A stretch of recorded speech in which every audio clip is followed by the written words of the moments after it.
बृजभूषण जी यानी कि पंडित जी ने जब से गीता का ज्ञान ब्लॉग लिखना स्टार्ट किया है तब से उनकी लाइफ में दोहरी रिस्पॉन्सिबिलिटी आ गई है। यानी कि पहले बस गीता पढ़ते समझते थे बट अब ब्लॉग के पाठकों के सवाल के जवाब तलाशने के लिए भी गीता को फिर से पढ़ रहे हैं ताकि उनके गीता के जवाब की तलाश भी सही हो और उनको सही मायने में गीता ज्ञान भी मिल जाए। और इसी गीता ज्ञान को आप सुन रहे हैं यहाँ पे ऑडिबल खुशी पे। रोज कोई ना कोई सवाल पंडित जी के पास में आ ही जाता है और हर सवाल के पीछे भी एक कहानी होती है कि जीवन की कोई भी परेशानी अचानक से नहीं आती, उसके पीछे सालों से भूमिका बन रही होती है। हमारे फैसले, हमारी इच्छाएं और हमारा व्यवहार सब मिलकर के आने वाले कल की इबारत होती है।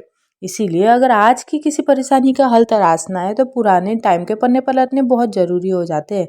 वैसे ही किताब पलटने जा रहे हैं पंडित जी ताकि उसकी किताब के ऐसे ही समस्या उनके घर पे आ गई है, अगर उनका समाधान ना निकाला गया तो उनकी ज़िंदगी भर की मेहनत खत्म हो जाएगी। और ये सोचते हुए पंडित जी की आंखों के आगे में अपनी बहन का पूरा जीवन तैर गया। 3 भाइयों की इकलौती बहन और सबसे छोटी भी थी, इसीलिए माँ बाप के साथ में भाइयों की भी लाडली थी।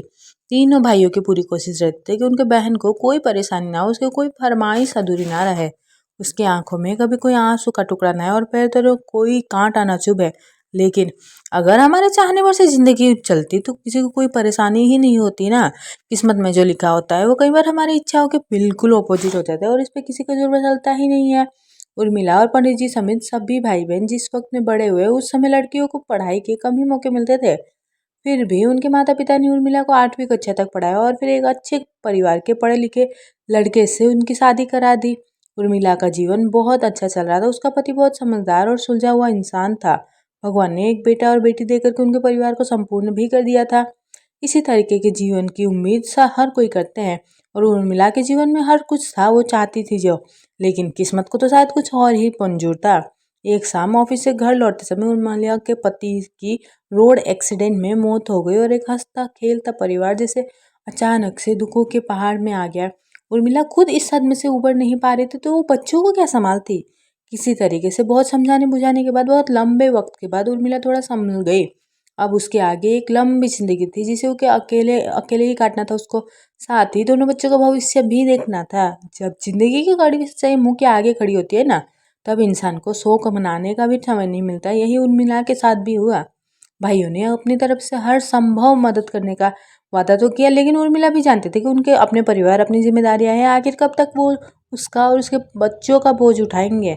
उसे खुद ही कुछ करना होगा। वो ज़्यादा पढ़ी लिखी तो थी नहीं, इसीलिए कहीं अच्छी नौकरी उसको मिल नहीं सकती थी और इसीलिए उसने सिलाई का काम करने का ठाना। बृजभूषण जी से उन्होंने सलाह मांगी। भाई बहन का फैसला सही लगा भाई को तो फिर उन्होंने पूरा साथ दिया। बृजभूषण जी ने उर्मिला को सिलाई का भी काम सिखाते और धीरे धीरे उर्मिला को घर पे ही काम आने लगा। मेहनती तो थी ही, साथ ही अच्छे नेचर की भी थी, इसीलिए काम लगातार आगे ही आगे बढ़ते ही गया।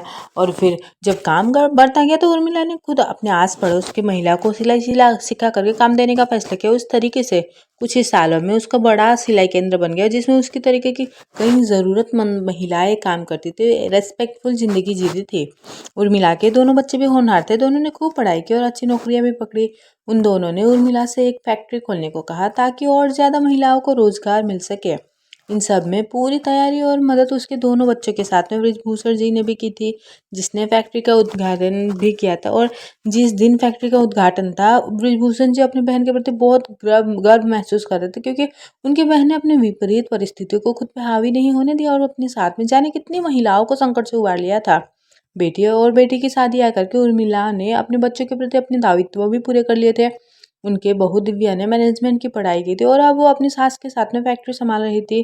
सब ठीक चल रहा था, लेकिन एक दिन उर्मिला बाथरूम में फिसल करके गिर गई और उसके कमर में बहुत बड़ी चोट लगी, जिसकी वजह से डॉक्टर ने पूरे 6 महीने के लिए बेड रेस्ट कहा। 6 महीने में हालत सुधरने के बजाय और बिगड़ती ही जा रही थी और उर्मिला तमाम इलाजों के बावजूद बिस्तर में ही पड़ गई और घर और फैक्ट्री की सारी जिम्मेदारी दिव्या पे आ गई। उसने कोशिश तो पूरी की, लेकिन उर्मिला के फैक्ट्री ना जाने से वहाँ के कर्मचारियों के बीच में कई तरीके की समस्या आ गई। काम से ज्यादा काम चोरी होने लगे, अनुशासन खत्म होने लगा, जिससे काम पे फर्क पड़ता और कारोबार पे बुरा असर होने लगा। इसी समस्या से परेशान होकर के दिव्या ने पंडित जी को फोन किया। वो जानते थे कि उनके पास कोई ना कोई हल जरूर होगा, कोई अच्छी एडवाइस तो वो जरूर देंगे। पंडित जी ने वो तमाम शिकायतें सुनी कि फैक्ट्री में काम करने वाली महिलाएं देर से काम पे आती है, काम चोरी करती है, वगैरह वगैरह। पंडित जी ने कुछ देर सोचा और दिव्या को श्रीमद् भागवत गीता का ये श्लोक सुनाया। यद्यदाचरते श्रेष्ठस्तद्देवजनो स यत् प्रमाणम कुरुते लोकस्तदनुवर्धते। अगर इसका मतलब देखें तो वो इस तरीके से होगा कि किसी से भी कुछ अपेक्षा रखने से पहले हमें वैसा आचरण खुद ही करना पड़ेगा, तभी हम अधिकार से दूसरों से अपेक्षा कर सकते हैं। यदि तुम चाहते हो कि तुम्हारे लिए काम करने वाले लोग आदर्श हो, तब तुम्हें भी उनके लिए आदर्श बनना ही होगा, ताकि वो तुम जैसा बन सके। तुम्हारे साथ सास ने उर्मिला जो थी वो ऐसे ही आधार थी। वो हमेशा फैक्ट्री स्टार्ट होने से पहले आधा घंटे पहले पहुंच जाते थे और गेट पे खड़े होकर के आने वाले लगभग सभी स्टाफ मेंबर से मिलती थी, उनके हाल चाल पूछती थी। अगर किसी को कोई समस्या हो तो उनकी मदद करने की कोशिश करती थी। काम के दौरान पूरी फैक्ट्री में घूमती रहती थी कि कहीं कोई दिक्कत तो नहीं है। इस तरीके से स्टाफ को हमेशा उनके बीच मिलती, उनके सुख दुख में हमेशा साथ रह करके उर्मिला ने उनको बिल्कुल अपने परिवार की तरह बना लिया था। इसी वजह से सभी महिलाएं काम को अपना काम समझ करके करती थी और सब खुश भी रहती। अब तुम सोचो, मालकिन की तरह आधे दिन फैक्ट्री जाना, अपने एयर कंडीशनर वाले ऑफिस में बैठना और सिर्फ काम की बातें करना, ये बिहेवियर तुमको उस काम करने वाले महिलाओं के करीब लाएगा या दूर करेगा? दिव्या को अब समस्या की जड़ भी समझ आ रही थी और समाधान भी दिख गया था। उसने पंडित जी को बहुत बहुत धन्यवाद किया और मन ही मन उनकी सलाह पर अमल करने का भी संकल्प लिया।